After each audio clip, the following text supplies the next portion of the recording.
လက်အုပ်ချီပြီးနောက်ကညီညီလေးဆိုကြအနန္တ၅ပါးကိုရှိခိုးပါ၏ဗျာ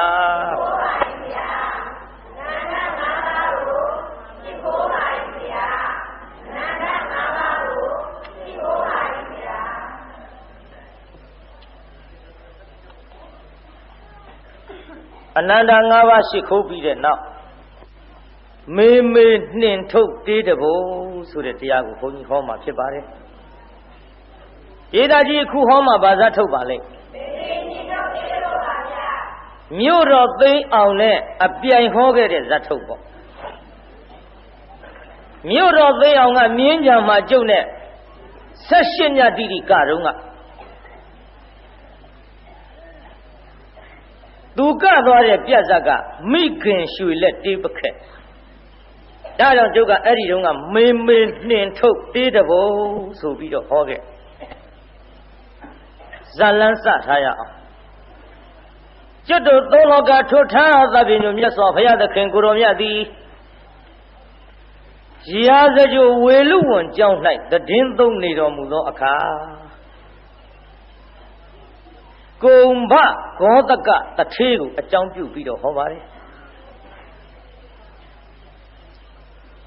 ကုံမဂောတကတထေးလို့ဆိုတာရာဇကြိုကိုအဝေးကရောက်လာတဲ့လူတစ်ယောက်နောက်တော့ဒီဇက်ကွက်ပေါ်လာပါလိမ့်ဇက်ကြောင်းပြန်နဲ့ဟောရရာဇကြိုမြို့ကိုအဝေးကရောက်လာတဲ့လူတစ်ယောက်ဖြစ်တော့မိမိရဲ့ဘိုးဘွားမိဘများပိုင်သောပစ္စည်းများရှိပင်ရှိလင်ကစားလူမသိအောင်ဖုံဖုံဖိဖိနဲ့နေလာခဲ့ငါမိဘများပိုင်ဆိုင်တဲ့ပစ္စည်းသည်ငါမိဘများမရှိတဲ့နောက်ငါပိုင်တဲ့ပစ္စည်းပဲသို့တော်လည်းဒီပစ္စည်းတွေကိုငါပြီးအဝေးကလာတဲ့လူတစ်ယောက်ဖြစ်နေခြင်းကြောင့်ဒီပစ္စည်းတွေထုတ်ဖော်ပြီးသုံးစွဲလိုက်မယ်ဆိုပါကငါအားအရင်တုန်းကမမြင်ဘူးကြတဲ့ရာဇကြိုမြို့သူမြို့သားတွေဟာအခုမှရောက်လာတဲ့ဒီလူသည်ဒီရွှေတွေရလာတယ်ဒီငွေတွေရလာတယ်ဒီပစ္စည်းတွေသုံးစွဲလာတယ်ဆိုရင်ဖြင့်ငါအားနှိပ်စက်ကလူပြုကြလိမ့်မယ်ဒီလိုနှိပ်စက်ကလူမပြုရလေအောင်ငါဒီပစ္စည်းတွေကိုများစွာသောလူတွေအသိမပေးဘဲနဲ့ဆင်းရဲရောက်ဆောင်တာကောင်းတယ်ပစိုးတစ်ထဲကိုဝတ်လို့ပစိုးတစ်ထဲကိုခြုံလို့အိုးမိခင်ဖခင်တို့ကျွန်ုပ်အလုတ်ကလေးရှိရင်ပေးကြပါခိုင်းစရာရှိတာခိုင်းကြပါခင်ဗျာလို့လှည့်ပတ်ပြီးတော့သူများခိုင်းတဲ့အလုတ်ကိုလုပ်မယ်ဆိုပြီးတော့စရင်ငှားလှုပ်ခြင်းစိတ်အခိုင်းအစေလှုပ်ခြင်းစိတ်သူများခိုင်းသမျှကိုအကုန်လုံးမယ်ဆိုတဲ့ဒီစိတ်တွေကိုမွေးပြီးတော့လှက်ပတ်ပြီးတော့ပေါ်လိုက်။အိုးမိခင်ဖခင်တို့ကျွန်ုပ်အခိုင်းစရာရှိတာကိုခိုင်းကြပါကုန်လော။ဒီတော့မြို့သူမြို့သားအသက်ကြီးတဲ့ပုဂ္ဂိုလ်များကအေးမောင်ရလာဒီကိုမင်းကိုအလုပ်ပေးမင်းလုပ်ရမယ်အလုပ်ကတော့ဒီလိုကွငါတို့ကြီးလည်းမပြီးဘူးလူကြီးတွေကိုစုဝေးပြီးတော့ဒီမှာတိုင်ပင်ထားကြပါတယ်ဟောပြောရင်ဆိုရင်နဲ့တယောက်ကစတရားဆိုတာလို့ရောက်လာကြပါကွဒီလူပေါင်းစုံရဲ့ရှေ့မှာမင်းပေးမဲ့တို့အလုပ်တိုင်ပင်ထားတာကမင်းဒီတိတ်ရတဲ့အိတ်နေတဲ့လူများကိုမနဲ့တိုင်းအလုတ်ကိစ္စအဝဝဆောင်ရွက်နိုင်အောင်စီဝါရေးရှာပြီးပင်မလို့အိတ်နေသောသူများကိုနိုးကြအောင်နှိုးတဲ့အလုတ်ကိုမင်းလုပ်ရမယ်အဲ့ရကနှိုးတဲ့အလုတ်တဲ့ဟုတ်ကဲ့ကျွန်တော်ဘယ်လိုလုပ်ရမလဲခင်ဗျမင်းလုပ်ရမှာကတော့အိုးအိမ်ကြီးရင်တို့ထားတော်မူကြပါခင်ဗျမိမိတို့သွားစရာလာစရာရောင်းစရာဝယ်စရာလုပ်စရာကံစရာကိစ္စအဝဝတိတ်မောကြပြီးတော့မနေလိုက်ကြပါနဲ့ တောင်သူလယ်သမားများကလည်းနွားစာရိတ်ရန်မြင်းစာရိတ်ရန်နွားကျွေးရန်အထွန်ထွက်ရန်မိမိတို့အလုပ်ကိစ္စတာဝန်တွေလုပ်ကြရအောင်မိမိတို့အိယာမှာအိမ်မောကြပြီးတော့အိမ်မနေကြဘဲနဲ့ကျွန်တော်အတန်ကြားကနိုးကြတော်မူကြပါခင်ဗျာအိမ်ရှင်မဖြစ်သောပုဂ္ဂိုလ်များကလည်းမိမိတို့ဤလင်သားများခရီးသွားရှာဖွေလုပ်ကိုင်တဲ့နေရာမှာချက်ပြုတ်လုပ်ကိုင်ပြီးတော့ကျွေးတဲ့များကျွေးလို့ခရီးသွားတဲ့အချိန်ခါမှာဆောင်းတဲ့နေရာဆောင်းရအောင်အစီအစဉ်ပြုလုပ်၍ထုတ်ထည့်ပေးတော်မူကြပါခင်ဗျာအဲ့ဒီကဲ့သို့မင်းအိပ်ရတဲ့အိမ်မောကြနေတဲ့လူတွေနိုးကြအောင်နှိုးပြီးတော့ကိစ္စအဝဝဆောင်ရွက်เสียရှိတာဆောင်ရွက်နိုင်အောင်တိုက်တွန်းရမယ်အမောင်ဟုတ်ကဲ့ခင်ဗျာကျွန်တော်တာဝန်ယူပါတယ်ခင်ဗျာကျွန်တော်တာဝန်ယူပါတယ်ခင်ဗျာနဲ့အဲ့ဒါလို့တာဝန်ခံလိုက်တော့အရက်ကစုပြီးတော့သူ့ကိုအိမ်တအိမ်ပေးအိမ်တအိမ်ပေးတော့တယောက်သေးပေါ့လေအဲ့ဒီအိမ်မှာနေပြီးတော့မနဲ့သောတာရေခွဲလေးနိုင်လောက်ဆိုရင်အိယာကထလို့မျက်နှာကလေးသိလို့အိုးတိုင်လူပြည်သားလူများအပေါင်းတို့အိုးအင်ကြီးရင်တို့ယခုအချိန်ဒီကမိမိတို့သွားကြကိစ္စအဝဝကိုသွားရလာရန်အချိန်တော်ပါသဖြင့်အိယာမှာနိုးကြထတော်မူကြ၍မိမိတို့အိမ်မှုကိစ္စကိုတော်၎င်းမိမိတို့သွားရေးလာရေးရောင်းရေးဝယ်ရေးကိုတော်၎င်းလုပ်ကိုင်ရအချိန်တန်ကြပါပြီခမညာထတော်မူကြပါခမညာအိယာတဲ့ကနိုးကြတော်မူကြပါခမညာမျက်နာတစ်ပြီးတော့မိမိတို့ပြုဝဲကိစ္စအဝဝမိမိတို့ကစားခင်ကာလဖျားဆွမ်းတော်တင်တန်ဃာတော်ဆွမ်းလောင်းရန်ကိစ္စအဝဝတွေကိုလည်းပြုရစီမံခံခွဲတော်မူကြပါခမညာလို့အဲ့ဒါလို့လှဲ့ပြီးអော်တဲ့အတန်ကိုပြိတ္တကြီးတိုင်းပြည်အုပ်ချုပ်သောဘယင်ဗိမိသာရကြားလာဟာကြည်စားဒီယောက်ျားရဲ့အတန်ငါကြားလိုက်ရဆင်းရဲတာမဟုတ်ဘူးဒီလူဆင်းရဲတာမဟုတ်ဘူးပြိတ္တဗိမိသာရမင်းကြီးကဝိသေသထူးခြားတဲ့အချက်တစ်ခုရှိလူတယောက်ရဲ့အတန်ကိုကြားလိုက်ရင် तू သိတယ်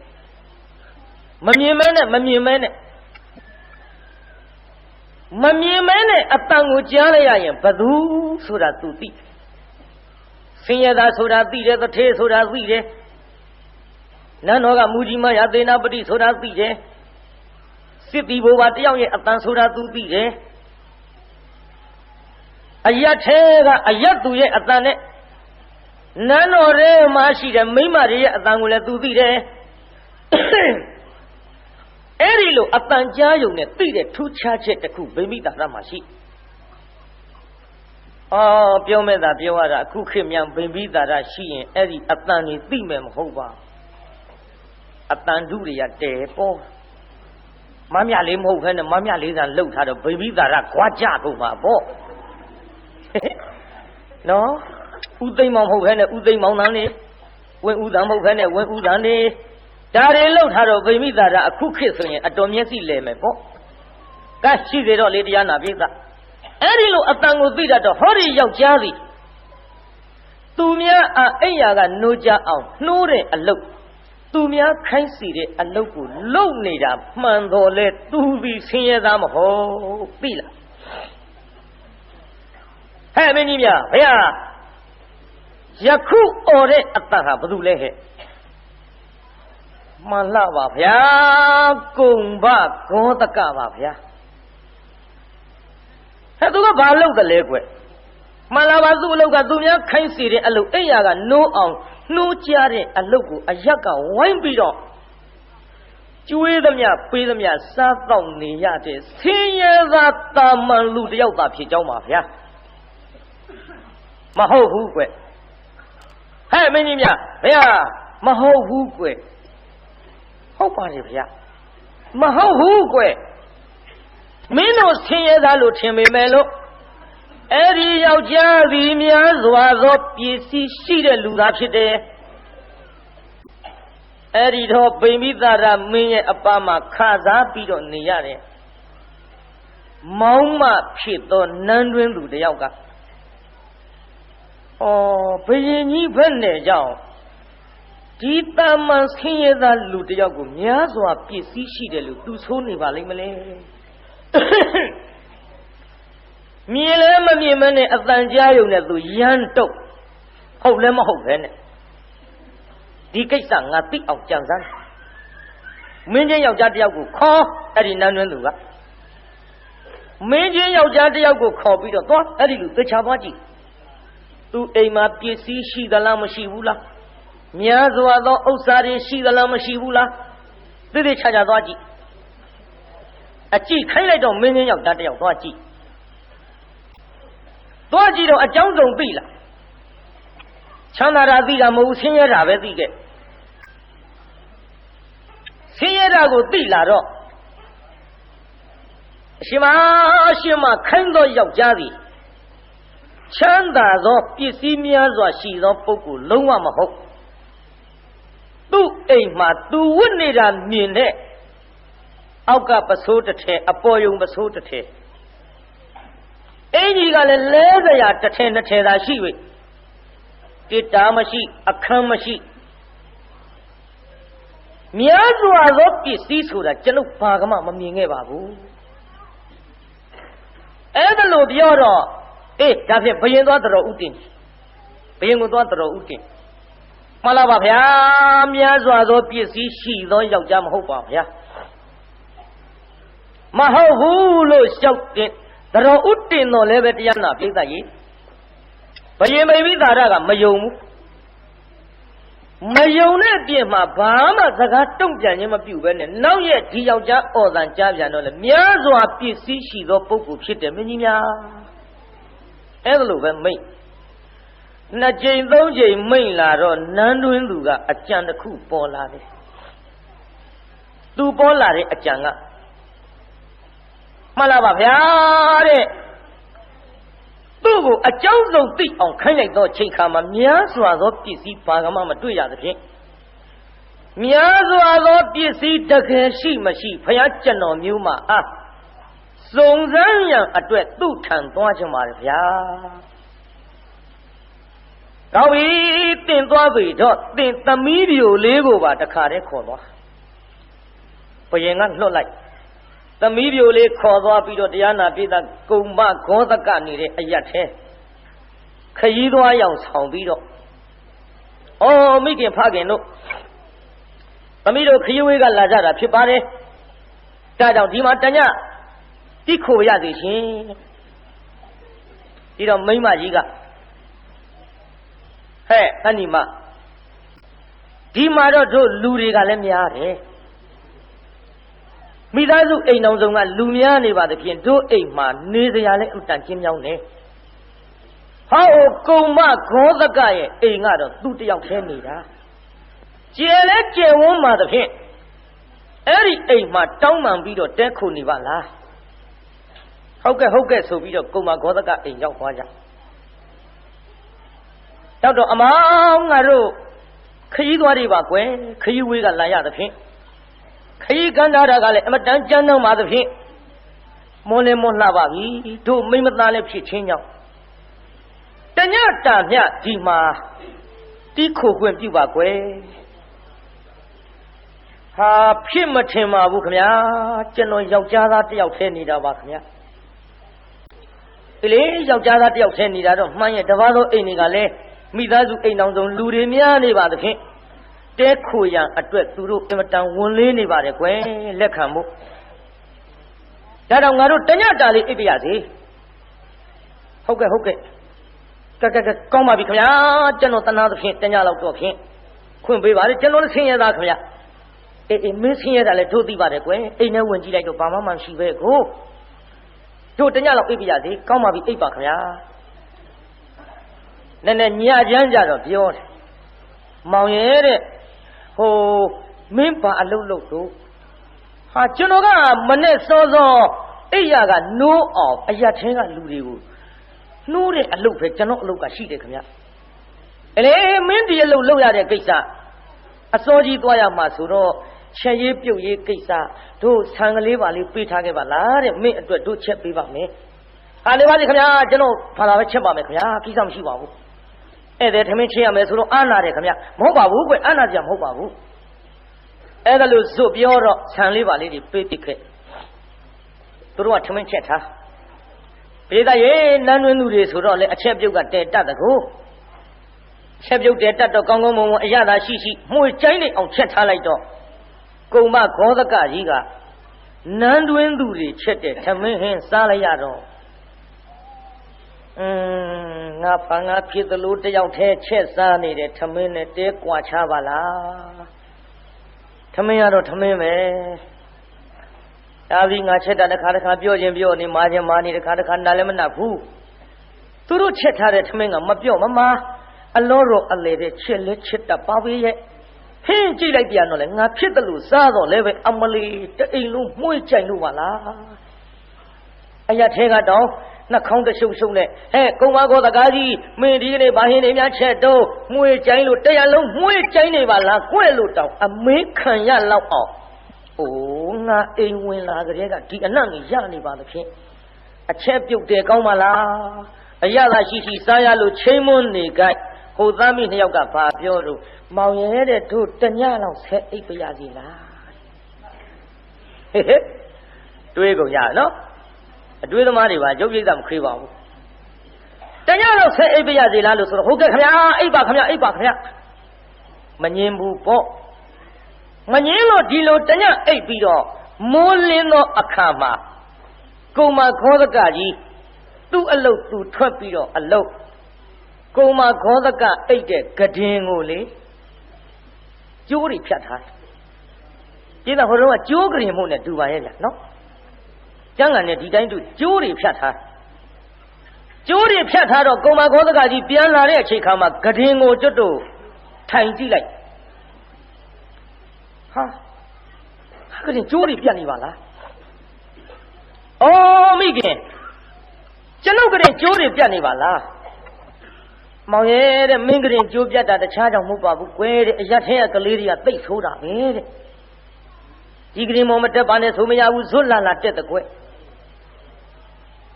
ဟုတ်ကဲ့ခင်ဗျာကလေးတွေမပြောဘူးလားခင်ဗျာအော်တို့ကဧည့်သည်မဟုတ်လားကွယ်အိမ်ရှင်မမဟုတ်ဖ ೇನೆ ဒီကြိုးတွေမပြတ်အောင်လို့ဟဲ့ကလေးတွေမအိတ်ကြနဲ့မတက်ကြနဲ့ဆိုတော့ဧည့်သည်ကလူကျဲလုပ်တယ်ဆိုပြီးတို့များဆဲရေးဆိုရေးပြုတ်သွားရင်မခံရပြီဘူးလားကွယ်ကရှိပါသေးတော့ခင်ဗျာနောက်တရက်ထွက်လုပ်လိုက်ဖြတ်ပြန်ပြီကျိုးတွေဒီကကလေးတွေဖြတ်တာလားသူတို့ဖြတ်တာပရိယေမိမပရိယေတွေလျှောက်ပြောနေတာမဟုတ်လို့နော်ပြောပါဘူးကဲဖြတ်တယ်လို့ပဲထားပါဒါပရိယေလောက်ပဲမှတ်ပေါ့ဒီတစ်ခါဖြတ်ထားလိုက်တာကတော့တရားနာပရိသတ်ကြီးကျိုးနှစ်ပင်လောက်ခြံခြေရင်းနဲ့ခေါင်းရင်းနှစ်ပင်နဲ့ခြံထားတယ်ကန့်လန့်ပြကတင်းမှာဘာပြောကောင်းမလဲကုံမကောသကကြီးဒီကနေ့ညအိတ်တော့မယ်ဆိုပြီးတော့ဂရင်မော်လှဲလဲအိတ်လိုက်ရောအလဲကောင်ကကျိုးတွေအကုန်ပြတ်ပြီးတော့ခြီတော့ကတပင်နဲ့ဟိုခေါင်းရင်းကတပင်နဲ့ခြီရင်းကတပင်နဲ့နှစ်ပင်နဲ့ကြံတော့ဒူးနှလုံးနဲ့မျက်နှာနဲ့သွားတိုက်တုတ်ကွေးကွေးကြတာပေါ့အဲ့ဒါလို့တုတ်ကွေးကွေးကြလိုက်ကြည်စမ်းအော်မိခင်ဘာတော့ကွယ်ကြည်သားဗျာကျုပ်ကရင်ကျိုးတွေတလောက်ထီအောင်ပြတ်တာခမများတို့ကိုယ်ကတင်မဟုတ်တလို့များကြည်နေရကြပါပဲရဲ့ကြည်နေတယ်လို့တော့မဟုတ်ပါဘူးကွယ်ကလေးတွေကသိပ်ဆိုးတာကွယ်ကျုပ်ပဲအိပ်ရမလဲဗျာအေးဒီတော့ကွယ်တို့သားမိနှစ်ယောက်မင်းကတင်တစ်လုံးပေးပြီးမင်းတစ်လုံးအိပ်တာပဲတဲ့မင်းအလုံးကပြုတ်သွားတယ်ဆိုတော့ကတင်းပြောတာပဲနှလုံးရှိတာကွမင်းတစ်လုံးပြုတ်သွားတယ်ဆိုတော့တို့တစ်လုံးကြံတာပေါ့တို့တစ်လုံးကြံတော့ဒီလိုလုပ်ကွယ်မင်းကယောက်ျားသားဆိုတော့အောက်ကအိတ်လို့လေတို့ကအပေါ်ကမအိတ်ရဲပါဘူးယောက်ျားသားအပေါ်ကအိတ်တာကိစ္စမရှိဘူးမိန်းမဆိုတာအောက်ကနေရမှာကွယောက်ျားတော့မမြတ်ဘူးဒါတော့မင်းကအပေါ်ကအိတ်ဆိုပေမလို့ကွယ်ငါသမီးလေးကလည်းပဲဟိုကရင်မောအိတ်နေကြဆိုတော့ ဒီလိုလုပ်ပါလားတဲ့ဟဲ့သမီးဘာလို့မမေ့ရဲ့ဩညီအကိုလေဟိုဂရင်ကကလေးတွေဆောလို့ကျိုးတွေပြတ်ပြီးတော့အဲ့ဒါအိတ်စရာမရှိဘူးတဲ့ငါညီမဒီဟိုငါသမီးဒီနေ့တညတော့ညီအကိုနဲ့သိခံပြီးတော့အဲ့ဒီဂရင်မောအိတ်လိုက်ပါအေးအဲဒါဘာသဘောလဲဟေးမေးမနေနဲ့အဲ့ဒီသဘောပဲအခုခေတ်ဒါကြောင့်အတူခိုးကုန်ကြတာပေါ့ရုပ်ရှင်နဲ့ပြတာလည်းဘာမှမဆန်ဘူးဒါတွေပဲ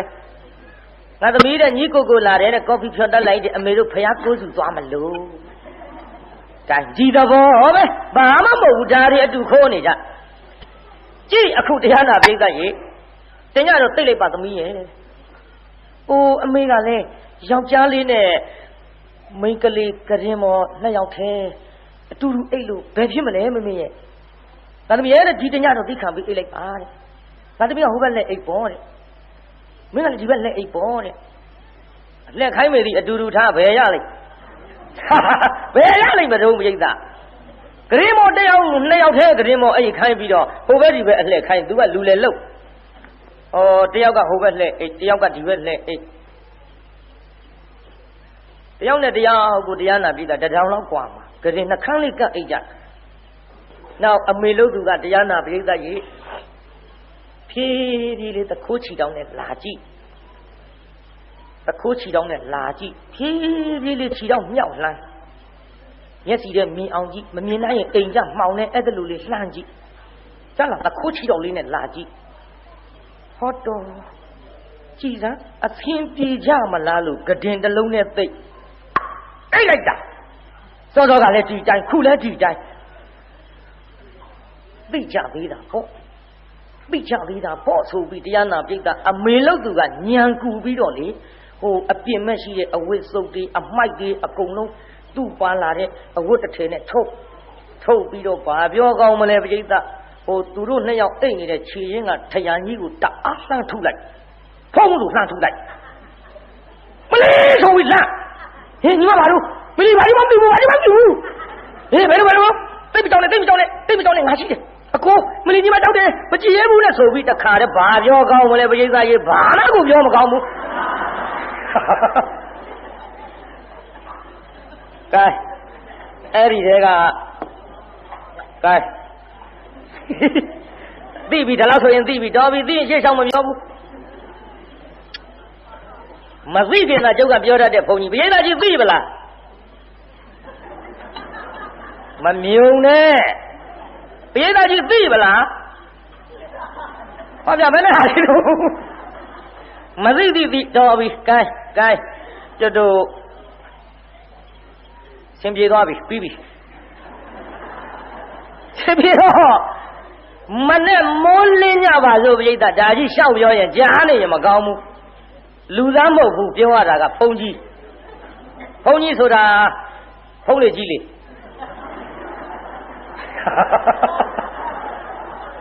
ဟုတ်တယ်လွယ်တာမဟုတ်ဘူးလူနဲ့မတူဘူးလို့ဆိုမှအဲ့ဒီရရှိရတယ်ပြိဿရဲ့ဘုန်းကြီးဆိုတာဒါကြောင့်တရားနာပြိဿကြီးမနဲ့မိုးလေလင်းမာလေးရောကလေးမလေးကအိယာကထားငိုတယ်ပြိဿမျက်ရည်ကမထွက်တော့ဇွတ်ညှစ်ငိုတာတတွေးလေးဆွလိုက်ယောက်ျားလုပ်တဲ့လူကလည်းအဟုတ်ထင်အမေလုပ်တဲ့လူကဝင်လာဟဲ့သမီးဘာဖြစ်တာလို့အမေအကိုပေါ့ဟဲ့မောင်ရင်ဗျာနှစ်သမီးဘာလို့ငိုတာတော့ဗျာ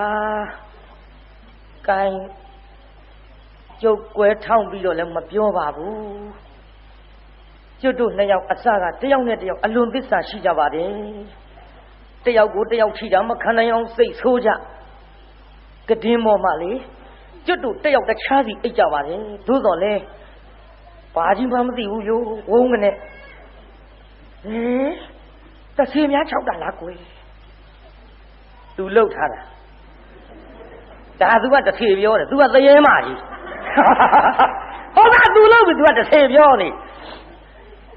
တဆေးများ၆တာလားကွယ်မသိပါဘူးဗျာအဲ့ဒါလေဟိုဝုန်းကနေ ဘာသာမှမသိဘူးဗျာဟောဒီအနောက်ထရံကနေလိုက်တော့ညီမကကျုပ်ကိုကြောက်လို့ဆိုပြီးတအားဖက်ပါလေအဲ့ဒါလေယောက်ျားပြိုလေးနဲ့မိန်းမပြိုလေးဆိုတော့တော်ရဲ့ကိုင်းကျွန်တော်တို့မှားမိကြပါပြီခင်ဗျာကျွန်တော်အပြစ်လည်းသိခံပါအိုးဒီမဲ့ဟိုမောင်ရင်ဘာမှမပူနဲ့နော်ဘာမှမပူနဲ့မင်းကလည်းယောက်ျားလေးငါသမီးကလည်းမိန်းကလေးမင်းကလည်းလူပြိုငါသမီးလေးကလည်းမိန်းမပြိုဒီကိစ္စအမေပါမှဝင်ပြီးတော့ဆွဲဖဲနှောက်ရှက်နေကြမလိုပါဘူးကွယ်မင်းတို့ဒီလိုတိတိသာသာကြီးအမေကိုဖွင့်ပြီးတော့ဝန်ခံနေဆိုရင်လည်းပဲအမေကပေးစားရမှာပေါ့အမေပေးစားရမှာပေါ့ဆိုတော့ကလေးမလေးကအိုးမင်းကလည်းဘာလို့ရှောက်ပြောနေတာအေးဒါပြင်တော့ဒီနေ့ပြန်ကြမယ်မပြန်နဲ့ကျုပ်ယူမှာအိုးအမေကလည်းဆိုတော့သဘောမကျဘူးဆိုလို့သဘောမကျဘူးမှလို့ဒီနေ့ပြန်ကြမယ်ဆိုတော့ယူမှာတဲ့ကန်ယူမယ်ဆိုတော့တူတူပြောကြပါဆိုရသွားရောပေါ့ငါစကားကလည်းပြတ်သက်ဆန်းတာကွာနော်ပါဆန်းဆန်းကွာဒီလိုဟောမှာပဲနောက်ပိုင်းတရားလူငယ်တွေမှတ်ဟဲ့ကန်ရသွားရောကွာရသွားတော့အတူတကွနေလာကြဟဲ့အဲ့ဒီအချိန်ခါမှာနန်းတွင်သူဖြစ်တဲ့မိခင်ကဘရင်ထံသို့လွတ်ပြီးပြိဿဘယ်လိုလွတ်တုံးဆိုတော့တိုက်ပြည်အုပ်ချုပ်သောဘရင်ပိမိသားရမင်းကြီးဗျာဘုရားကျွန်တော်မျိုးမသည်တကယ်ပစ္စည်းရှိမရှိသိအောင်စုံစမ်းရန်အတွက်သမီးတယောက်ကိုပင်လျင်လက်ဆောင်ထိုး၍အမျိုးမျိုးကြံစီပြီးပါပြီသမီးလေးနဲ့လည်းအချင်းလေးမရဘဝရောက်သွားပါပြီတို့ပါ၍ဘယင်ပိမိသားရမင်းကြီးကနေပြီးတော့အမိန့်မှတ်တော်မူပါမိမိအိမ်ရှိမှငါဘယင်ကိုတော်မြတ်သည်တိုင်ကန်လှိလီတော်မူမှာဖြစ်၍မိမိတို့ရဲ့အိမ်ရှိမှပွဲလန်းသဘင်များခင်းကျင်းရမယ်လို့အမိန့်မှတ်တော်မူပါဗျာစလာပြီပြိဿကြီးမိမိတို့အိမ်ရှိမှပွဲလန်းသဘင်ခင်းကျင်းရမယ်ဆိုပြီးတော့ဘယင်ကအမိန့်တော်မှပွဲလန်းသဘင်မခင်းကျင်းပါကမင်းပြစ်မင်းတန်ခတ်မည်လို့ဆိုပြီးကြေညာလိုက်တော့ဟောမောင်ရင်ကြားရလားဟုတ်ကဲ့ကြားပါတယ်ခင်ဗျာတို့အိမ်ရှိပွဲလုပ်ရမှာလေဟာဘယ်လုပ်နိုင်မလဲခင်ဗျာကျုပ်ဆင်းရဲသားတယောက်ပဲကျုပ်ပါရှိတာမှမဟုတ်ပဲနဲ့သူများတွေကိုအိယာကနှုတ်အောင်ရှောက်နှိုးလို့သူများကြွေးတာပေးတာလေးစားတောက်နေရတဲ့ဘဝကျုပ်လေမလုပ်နိုင်ဘူးပွဲအော်မောင်ရင်ပွဲမလုပ်လို့တော့မဖြစ်ဘူးလေဒီပြင်ကိစ္စဆိုလို့ရှိရင်ညင်းလို့ရမယ်ဘယင်ခိုင်းတဲ့အလုပ်ကြီးကွဘယင်ခိုင်းတဲ့အလုပ်ကြီးမလုပ်လို့ရှိရင်မင်းမြင့်မင်းနာသင့်ပြီးတော့ငါတို့လေအသက်ခံရလိမ့်မယ်ကွအသက်ခံရလိမ့်မယ်မောင်ရဲ့ခြေငါပြီးတော့ဖြစ်ဖြစ်လုတ်တာလုတ်ရလိမ့်မယ်ဟုတ်ကဲ့ခင်ဗျာကျွန်တော်ရှာပါအောင်မယ်ကျွန်တော်ရှာပါအောင်မယ်ဆိုပြီးတော့သူမြုပ်နှမ်းထားတဲ့မိဘဘိုးဘောပိုင်းနဲ့ပစ္စည်းကယူလာပြီဗျအတပြားတကြပြိဿဘယ်လောက်တော့ကလေး40ပစ္စည်းတွေကတကြထဲယူလာနှမျောလို့မှတ်မနေနဲ့ခမည်းတော်ကနှမျောလို့မှတ်မှနောက်ပိုင်းသူ့စကြောင့်သေချာဆက်နာထောင်ကြည့်အဲ့ဒါကြတကြယူပေးလိုက်အဲ့ဒီအတပြားတကြယူပေးလိုက်တော့ရှင်မရင်ကပေးလိုက်တဲ့ငွေ1000နဲ့မောင်းမဖြစ်တဲ့နန်းတွင်းသူကသူ့အိမ်ရှိပွဲကြီးကျင်းပကုံမဂောဒကပေးတဲ့ငွေတကြကြတော့ဘရင်ထံသို့ဒါကုံမဂောဒကထံမှာရသောငွေအတပြားတကြဆိုပြီးတော့အပ်လိုက်ဘရင်ထံတကြရောက်သွားပြီနောက်ဒီလိုနဲ့ပွဲလန်းသဘင်နေကျင်းပဖို့ကြီးတိုက်တွန်းတော့တရားနာပိဋကကျင်းပရတာပေါ့ပွဲလန်းသဘင်မကျင်းပရင်တဲ့တရားနာပိဋကမင်းပြမင်းတန်ခံရမှာတဲ့မင်းပြမင်းတန်တော့ဘယ်ခံလိုက်မလို့ပွဲလန်းသဘင်ကျင်းပမှာပေါ့ခင်ဗျားတို့အခု2ကြိတ်ရှေ့စုတို့ပြင်မနာကလေသတင်းကြိုပွဲတို့အမလေးအဲ့ဒီပွဲကြီးတွေလေရန်ကုန်ကရှိတဲ့ရုပ်ရှင်မင်းသားမင်းသမီးတွေကုံရောမဟုတ်လားဗျဟိုကတော့မင်းပြမင်းတန်ကြောက်လို့ခမည်းတော်ကတော့လှူရေးတန်းရေးနဲ့ပတ်သက်ပြီးတော့ပူဇော်တဲ့အနေမျိုးလောက်ကြတာနဲ့သူပါရဲ့မှန်ရလားပြိဿကြီးမှန်ပါတယ်ဘုရားတောင်ထွက်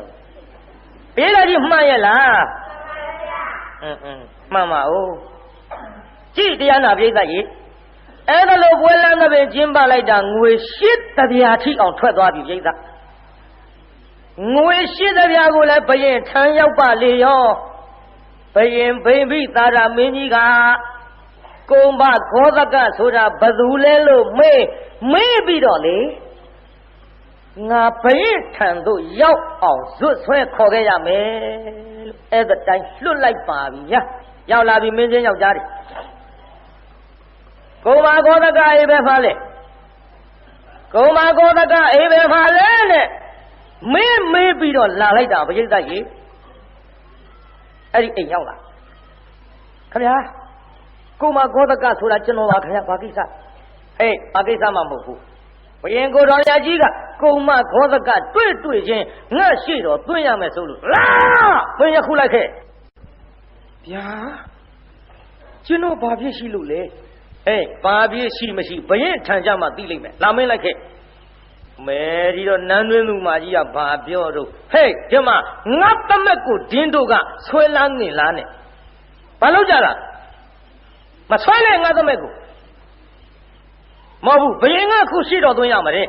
ê chẳng lâu thì ông áp mà xí bên này xoay lăng này là lâu chưa hey chứ mày ngáp tâm mẹ lại ta lại cái sao mà xí bây giờ tham gia rồi mà ngà lý ta rồi út tiền pi đó đi xoay lăng này là lâu để lâu cô ta sẽ số đấy anh nói gì mà ông ngà bây giờ tôi rồi út tiền tôi đi logo vậy, cái logo bây giờ lấy ta đoa số đó xoay khó đoa rồi tâm lý khó bây giờ cái là tâm lý đoa ra rồi số bị đi ăn nằm chơi ta vậy, cái gì nan đuôi đủ mà cả tụ sầu này quên bây giờ, nan đuôi đủ quyết định ở buổi sáng đi lê bây giờ, nan đuôi đủ quyết định ở buổi sáng đi lê bây giờ bây giờ anh mấy nó mất để mấy đấy giờ cái thằng này cũng phải tụi anh nát thòng, hey mấy nhỉ bây giờ cô mà có tất cả xe đó tuyến gì số ra à khu địa thì mới giao trả thế vụ là hết, mà là bà xe đó giao trong mà phải, bây giờ cả khá ra rồi, mà là bà uế bây cả khá ra trong mà phải, hey anh bảo cô mà có tất cả, bây giờ chân nó nhiều gì xe đó giao bà bị phải. chân nó nhiều gì xí rồi yêu bà bị phải mình xí rồi yêu mình ya ô mình bà lâu lâu cái lẽ gì phải chân nó nhiều gì xin ra bà phải chân nó nhiều gì lâu rồi lâu cả tụi nhà đi ấy ya cả thà bị rồi ấy mu cái sao lâu ya ao tôi đây ya xí rồi lần ngô số xí đi tôi này ao钱也表也给咋个？哎，先嘛的，少少些些钱台表来啊！哎呀个，努的啊，老几老比，都面追怎么样呢？啥样的？钱也咋不娃娃呀？嘿，阿毛狗嘛搞得个，我个门地路没来呢，没来嘛呀？都面背着追着啥呢呀？娃呀？嘿，没我个地路没来呢，我来路也没拉过，我单比欧洲的，不然路这样也没那个，没明白没路，啊，当家人呢，地路的钱也让他提出来，我快车来呢不应话，哎，没我钱也让路标那边没，没面做比谁的谁的白马叉子嘞，没希望呀。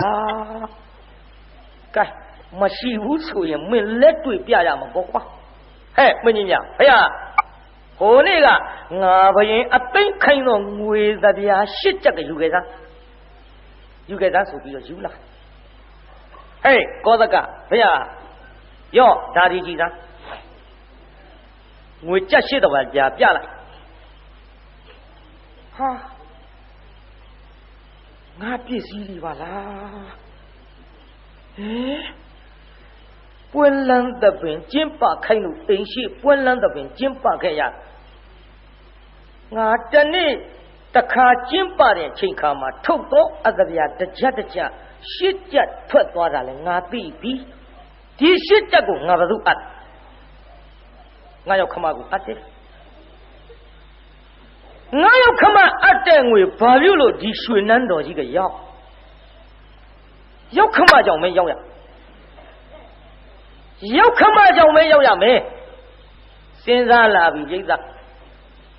đi đó sinh ra cái biểu bị đó cái mà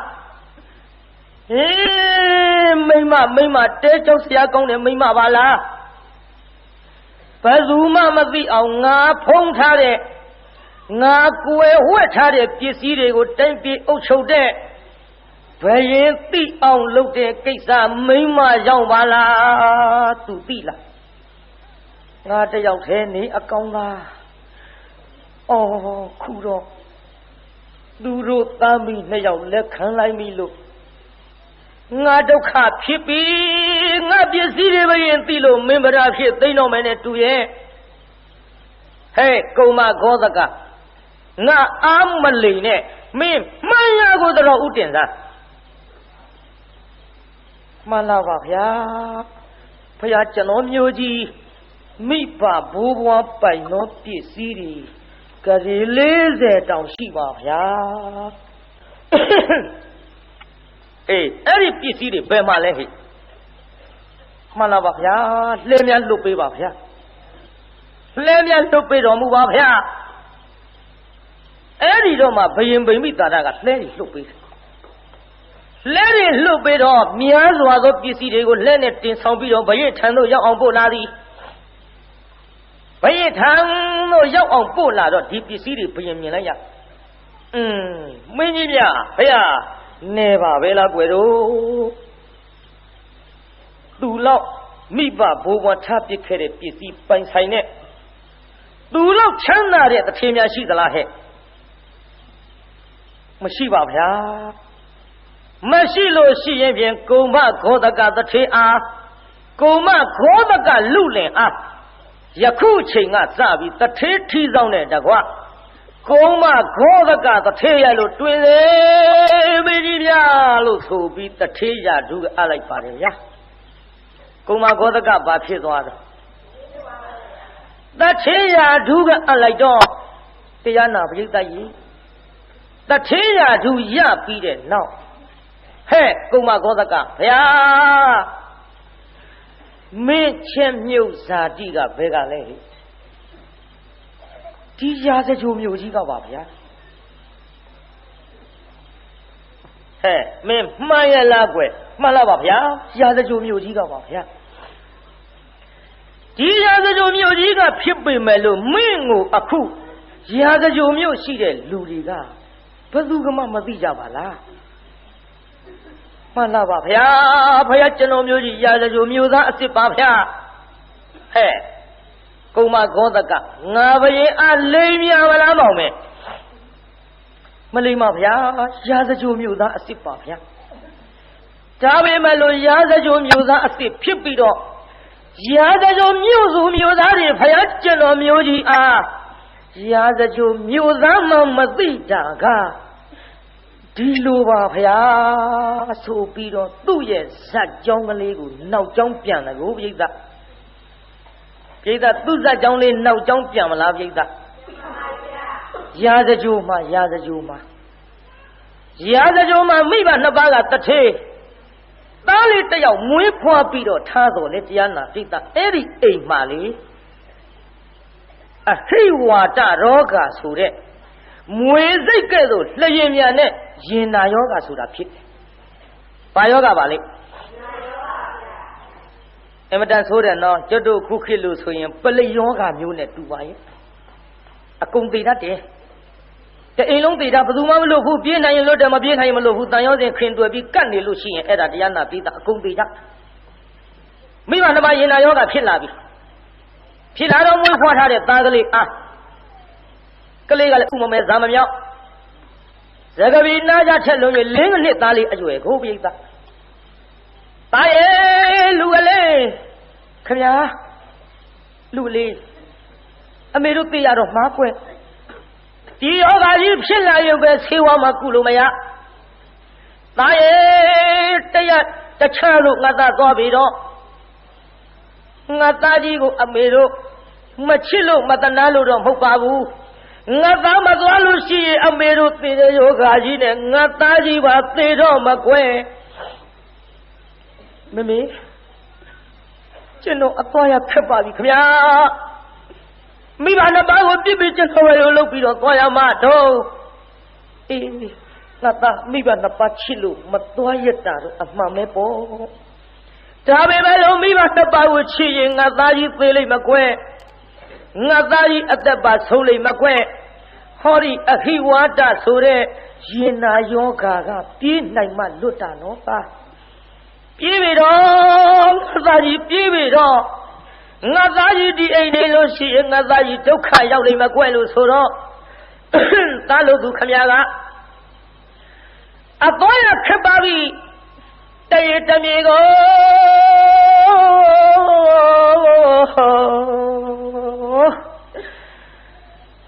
မငိုတာကြားပြီမလဲနည်းနည်းတော့ငိုလိုက်ရအောင်ပါပေါ့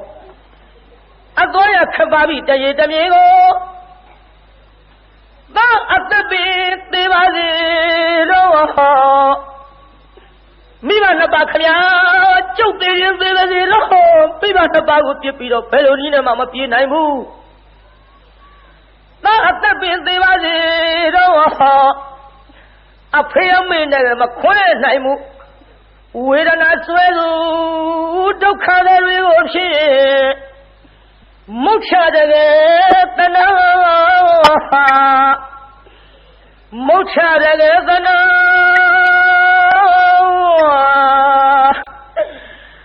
ငိုတကူဗျအမလေးကျုပ်တဏှာလေးချီမသွားရပါဘူးမထားရခဲ့နိုင်ဘူးအဖေအမေတို့ရဲ့နှစ်ပါးအသက်ကိုရှည်သေးခြင်းလို့ပြေတခွင်သမားအကျိုးတွေနဲ့ကုဝရစေအောင်အမေနှင်းနာအမေနှင်းနာသာအပေါ်ကရုရဲ့နဲ့ကရုဆိုတာကရုဏာနဲ့တဲ့ပြိဿကြီးအမေနှင်းနာသာပေါ်ကရုရဲ့နဲ့ဟမလေးအခုတော့ဖြင့်တဏှာမျောရှု၍မေတ္တာတော်ထာမခွဲရနိုင်တဲ့တယောက်သားဟာသားချစ်တဲ့မိခင်ဖခင်နှစ်ပါးအငိုတကူပြိဿကြီးသားခမငိုဘူးလားပြိဿငိုတယ်ပြိဿကြီးသားခမငိုတော့ကမှမိဘနှစ်ပါးကလည်းမျက်ရည်လေးတွေကျလို့ပါရဲ့မေတို့ဖေတို့သိရတော့ငါသားကြီးလွတ်အောင်ပြေးငါသားကြီးဝေးရကိုပြေးမှသေးသေးကလွတ်မဲ့ထင်တဲ့သားရဲ့ဒီယောဂဆိုတာငါသားကြီးပဲနည်းနဲ့မှမလွတ်နိုင်ဘူးအမေတို့ကိုတဏှာပြီးတော့နေမယ်ဆိုလို့ရှိရင်ငါသားကြီးပါဒုက္ခများလိမ့်မကွယ်လို့မိခင်လှုပ်တဲ့လူကမိခင်ချစ်တဲ့သားရဲ့ဝေးရချကိုပြေးပါလေကွယ်အော်မိဘနဲ့သွဲယောဂဝေအေးစွဲ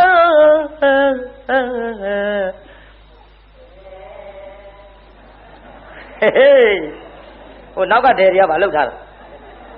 စီမရှိလို့လားနောက်ကတယ်တွေကဘာလုပ်ပါမှာပေါ့အကုန်လိုက်ပါမှာပေါ့ပြီးတော့ဗါတဲ့ဘယ်လိုရှောက်ရှာ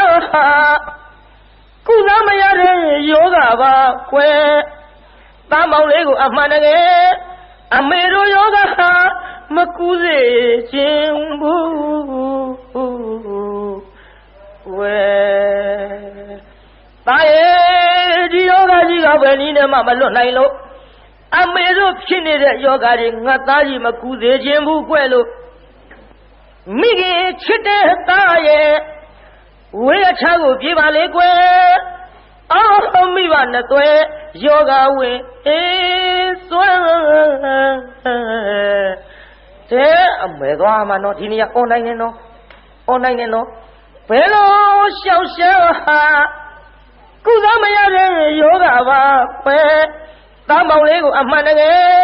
အမေတို့ယောဂဟာမကူစေခြင်းဘူးနောက်ကဟာဒီမိအောင်ကြီးတဲ့ကွယ်အောင်လေသူများကွယ်တယ်သူတို့ကမကွယ်ဘူးထိုင်းတာပဲငုတ်တို့ကြီးကြီးဟိုမှာတရားနာပြိဿတာရဲ့မချစ်လို့တော့ရှင်မဟုတ်ပါလေတဲ့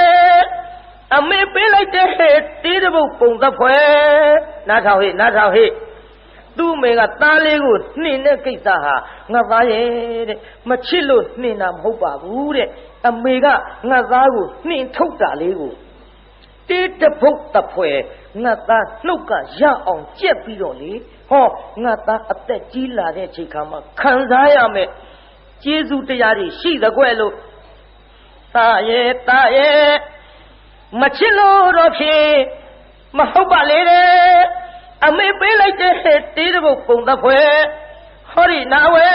ထားခဲ့တဲ့ကြရေပေါင်း40လူလေးငါသားမချစ်လို့နှင်တာမဟုတ်ဘူးနော်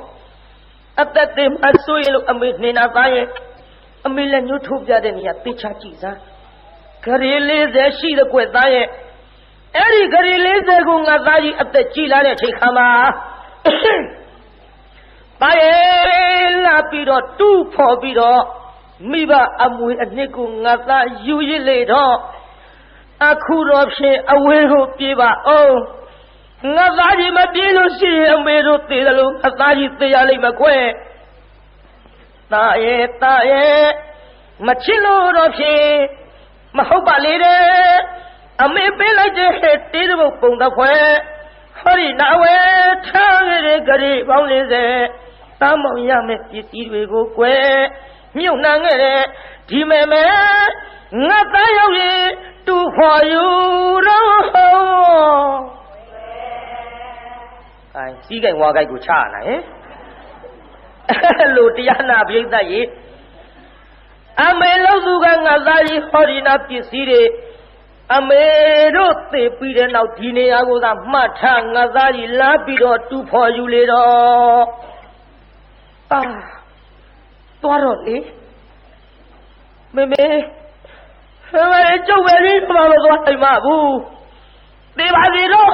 ကျုပ်သက်ပါသေပါစီတော့ကျုပ်အဖေတို့မေတို့ကိုခွဲပြီးတော့မသွားနိုင်ဘူးမဟုတ်တာသားရဲ့ငါသားခွဲသွားတာကလည်းအမေတို့ကိုမချစ်လို့မှမဟုတ်ဘဲနဲ့လူကလေးအမေတို့ကိုမချစ်လို့ပါမဟုတ်ဘဲနဲ့ငါသားမသွားရင်သေလိမ့်မယ်သားရဲ့ငါသားသွားပြီးတော့မင်းမျက်နှာကိုလည်းအမေမမြင်တော့ဘူးမျက်စိတွေလည်းပြားလာပြီသားရဲ့လူကလေးသွားပြီးတော့လို့လက်ကလေးနဲ့သာရပ်ပြတာသားပဲမပြမိဘူးပြိဿသားပဲမပြမိဘူးသားမှမမြင်တော့ပဲကိုသားနေတာကညာဘက်လက်ပြတာကဟောသလိုဘဲအဲ့ဒီတော့သားရိပ်မိလားကျက်သိန်းနဲ့ထားလားကောင်းကြီးနဲ့ကြီးလားဟာငါဒီဘက်နေတာမေကကိုဘက်လက်ပြနေတယ်မေလူလေးကျုပ်ကဒီဘက်မှာမေရဲ့မမြင်တော့ဘူးကသားကြီးလို့အောင်သာပြေးတော့အမေသေးတော့မယ်သားရဲ့အမေသေးတော့မှသားရဲ့ငါသားကြီးလို့အောင်ပြေးတထေကြီးအားကလေးသွားပါလားတော့တပ်ပိကနေတယ်မသွားဘူးတော့ဟဲ့ပါလေသူပါသေးပါစေတဲ့ကျွတ်တို့နဲ့ကပ်ပြီးတော့နေတယ်မသွားဘူးလူကလေးသွားပါတော့ကွယ်သွားတော့ချစ်သားမင်းကိုမချစ်လို့မှမဟုတ်ပဲနဲ့မင်းအမေနှင်းထုတ်တာကိုလည်းမမေ့နဲ့နော်နှင်းထုတ်ပေးမယ်လို့တေးတဖုတ်တပွဲအောက်မေ့ပြီးမှတ်ထားရင်ငါသားကြီးပွားနိုင်တယ်သားရဲ့ဒီပစ္စည်းတွေအသက်ကြီးမှလာပြီးတော့ယူလှဲ့တော့သားရဲ့လူကလေးကသားကြီးဆိုဘိုးကြီးသေးရောကသေးပြီဘိုးကြီးအဖိုးကြီးသေးတော့ခွားကြီးအဖိုးကြီးတန်ပြောက်သွားဟောလူကလေးပြေးတော့သားရဲ့ငါသားကြီးပါသေးတော့ပါပဲပြေးတော့လို့ဆိုတော့ကပါသားလုတ်သူခမရကလေမေတ္တာကြီးမားလာတဲ့မိဘနှစ်ပါးကိုကျွန်တော်ကြော့ခဲ့ပြီ။အော်ဖေမေတို့ကျွန်တော်ကြော့ခဲ့ပါတယ်ခင်ဗျာ။မေတ္တာကြီးမားလာတဲ့မိဘနှစ်ပါးကိုကျွန်တော်ကြော့ခဲ့ပြီ။အော်ကျေးဇူးရှင်ဖေကျေးဇူးရှင်မေဘာမောင်လေးလည်းပါကမတွေ့မသွားခြင်းမနဲ့သွားရမလေးကျွန်တော်ဝကျွေးတွေပြေပါစေနောက်ဆုံးမဝပြီဖြစ်ပါစေတော့လေဟန်ကြပါ့သားလို့သူကမေတို့ကျွန်တော်မသွားခြင်းမနဲ့သွားရတော့မခင်ဗျာ မခွဲခြင်းမနဲ့ကျွန်တော်ခွဲပြီးတော့သွားရတော့မယ်ခမရလို့အော်ကျေးဇူးရှင်ဖေဖေကျေးဇူးရှင်မေမေသားမောင်လေးလည်းပါဟာကမတွေ့မသွားခြင်းမနဲ့သွားပါရမလဲကျွန်တော်ဝကျေးတွေကျွန်တော်ဝကျွေးတွေပြေပါစေနောက်ဆုံးဘဝပဲဖြစ်ပါစေတော့မေမေမေမေမေမေမေမေမေမေပြေတော့တေးလို့ဘုကိုလေထိန်နာပန်လျက်အမှန်ထွက်ခွာမလေသားမောင်လေးရဲ့အပြစ်ကိုလေအဖေမေနှစ်ပါးတော့ခွင့်လို့ပါလားမသွေခွင့်လို့ကြပါခမညာပြေးပြီခမညာပြေးပြီခမညာအာမလေးမိဘနှစ်ပါးကိုမထားခြင်းပဲနဲ့ငါထားခဲ့ရပါဘောလားရဲ့တို့မထားရခင်နိုင်မို့ဖေလို့မေတို့ဟိုရဲ့နှစ်ပါးအသက်ကိုရှည်စေခြင်းလို့ပြေးတခွင်းသမားအကျော်လွင်နဲ့ကုဝရစေအောင်အမေနှင်းနာအမေနှင်းနာတာအပေါ်ကရုရဲ့နဲ့ဟမလေးအခုတော့ဖြင့်တဏှာမျောရှု၍မေတ္တာတော်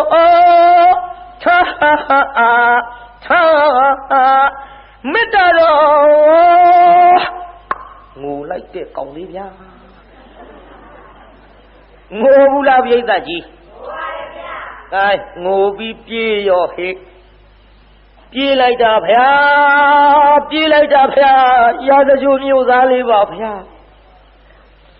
ပြေးလိုက်တာရာဇဂိုမြို့သားလေးပါဗျာအဲ့ဒီရာဇဂိုမြို့သားလေးပြေးပြီးတော့ဝေရအယတောဆတ်မှာကြီးပြင်းအောင်နေပြီးတော့ပြန်လာလိုက်တာသူ့ကိုလည်းရာဇဂိုမြို့ကြီးကဘယ်သူမှမှတ်မိတော့ဘူးတဲ့ဗျာဘယ်သူမှမမှတ်မိတော့မြို့သူမြို့သားတွေကအယောက်ဝေးကလာတဲ့ငါတို့ရာဇဂိုရောက်လာတဲ့ယောက်ျားတစ်ယောက်စီစိန်နဲ့ပစ္စည်းတွေဘယ်ကရမှလည်းမသိဘူးဘယ်ကခိုးမှလည်းမသိဘူးနဲ့နှိစ္စကလူပြုတ်ကြမယ်ကိစ္စကြောင့်ဆင်းရဲရောက်ဆောင်း၍မှန်လားပါဗျာဖះကျွန်တော်မျိုးကြီးသူများကိုအိယာကထားအောင်နိုးတဲ့အလုံးနဲ့ပရိယေနဲ့လောက်ကင်စားတော့ခဲ့ရဖះကျွန်တော်မျိုးကြီးဟောဒီရစကြိုမြို့သားကြီးပါဖះလို့တတော်ဦးလဲတင်လိုက်ရောတဲတော်တဲ့ယောက်ျားကိုကွယ်ကိုင်တဲတော်တဲ့ယောက်ျားမင်းကဒီတိုင်းမထားပါဘူးကွယ်ငါသမီးနဲ့ပေးစားလို့ဟေးအမောင်ကုံမခေါ်တကများစွာသောပစ္စည်းတွေနဲ့တထေးရာရူဖြင့်သာအမောင်ခံစားလို့တို့ပါတော့လေဒီကိစ္စမြတ်စွာဘုရားကုတော်မြတ်ကြီးအားဒီကဲ့သို့ဝရိယအကြံဉာဏ်ရှိတဲ့ပုဂ္ဂိုလ်ငါမြတ်စွာဘုရားမလျောက်ထားပဲမနေနိုင်ပါသဖြင့်ကဲဘုရားကြောင့်တော့လိုက်ခဲ့ဧသာကြီးပဲခေါ်သွားတော့ဘုရားကြောင့်တော့ရောက်တော်မူတော့ကမှာဘုန်းတော်6စုံဂုဏ်တော်အနန္တနှင့်ပြည့်စုံတော်မူသောမြတ်စွာဘုရားဟောဒီကုမ္မဂောတကသည်အမတန်ပစ္စည်းချမ်းသာတော်လေသို့သိမ့်နဲ့လူမသိအောင်ထားလို့ဆင်းရဲသားရောက်ဆောင်ပြီးနေခဲ့ပါဗျာလို့ယခုကြုတ်ပြောခဲ့တဲ့ဘယင်မင်းခဲ့တဲ့သူပြောခဲ့တဲ့ဇလန်းတွေအကုန်လုံးမြတ်စွာဘုရားပြန်လျှောက်တော့မှဘုရားကုတော်မြတ်ကလေဩထာနာဝတ္တောတတိမတောတက္ကတော်ဗိမိသာရနားထောင်ဟဲ့ဩထာနာဝတ္တောတတိမတောသူစီကံမသနိသံဝကာရိနောပညတတ္တဓမ္မဇီဝိနောပညတတ္တဓမ္မဇီဝိနောအပမတာတယတောဘိဝတ္တတိလို့ဟဲ့တက္ကတော်နားထောင်ခွဲ့ဩထာနာဝတ္တောထကြွလုံးလဝရိယရှိထားသောမှန်တော့တက္ကရီမှန်တော့ကုမ္မဂောသကအတူယူသွားကြသမ်းပါအတူယူသွားကြသမ်းပါရှိတာကိုရှိသမျှထုံးမသုံးဘူးဗျရှိတာကိုရှိသမျှထုံးမစားဘူးဗျသို့သိမ့်နဲ့နေတာကိုမြတ်စွာဘုရားကကြည်တရားနာပိသအမတန်တော်တဲ့ပုဂ္ဂိုလ်ရလို့ချိန်မွန်းတဲ့ဂါထာဟောနေတယ်ဗျသူစီကမ္မတာအပြစ်မရှိစင်ကြယ်သောကာယကံစသည်တို့ဖြင့်ပြည်စုံထသောကာယကံဝစီကံမနောကံကံသုံးပါးတို့ဖြင့်လည်းစင်ကြယ်တဲ့ပြိဿနိသမကာရီနောစုံစမ်းဆင်ခြင်၍ပြုလေရှိထားသောစုံစမ်းဆင်ခြင်ပြီးတော့မှပြုတဲ့ဒိညတတကိုနှုတ်နှလုံးစုံသုံးလေရှိထားသော Abamatata, Mammy Maleo Dua, Yago, Season Osa, Ayaya Atu, Jesu Dare, Jozo Abi would the Tane Dacha, Do Wali Rosari.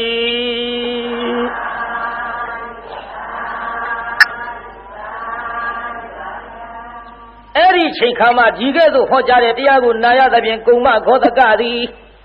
Oh, Jesus. Ngari, Miba Napama taking some show Yazole.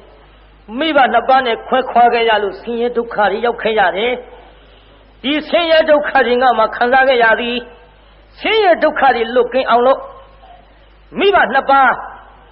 They do it now. Jibian Yama, Piano, Akapi, Yabia Mazole. Paying a mini American Kaya. Now Bayans were calling Kaya. Jilo Kaya de Harilanga, Chanamu, Doka Asurina Pipabola. Todoka Asunegua. Namale, they are 10 and Kisamashi, Pooh. Amalim, Maneo Yaula, look. Doka Pilata. Tito Kari Bazuja Nolo at John Shadow. Tomei Mari, Tayos in Pipi, Swella Media, Tamuria, at John Tisaya. Nadilo Doka Yavala. Toto Kari, my looking out. Akumia Sofia, Hope Jaritia, Gunaya, the Pit. Nama Deti Asa. Making Shibane. Toto Kari, Uli, Tiana, Pita, Bazu, Piaton Suro. A Peraga, Pita, Detina, Wisi, Case, Halil out of Piawi. Oh, Tiana, Vietaji. Never no Chilon Piwe. Detina, Wisi, Case, Haguare. Nidora Tisalo Yamau Bunine, Dota Vanji Asi, Piti, Pia Shali Rosari.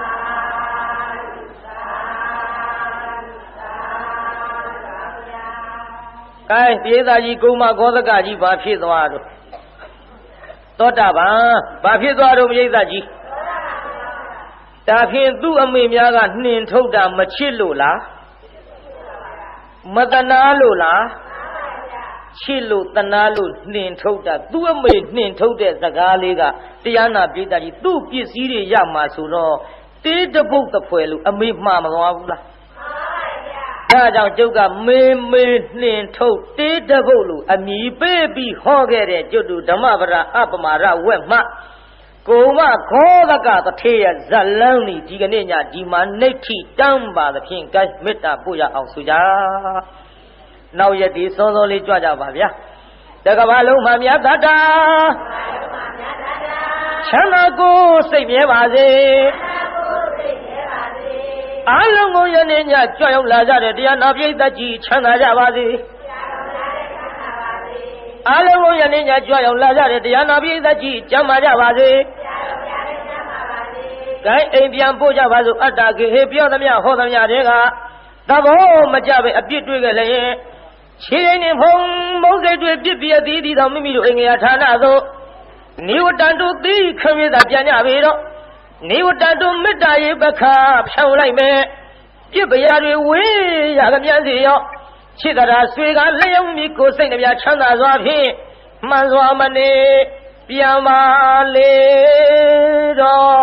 Pianjazi Gongari.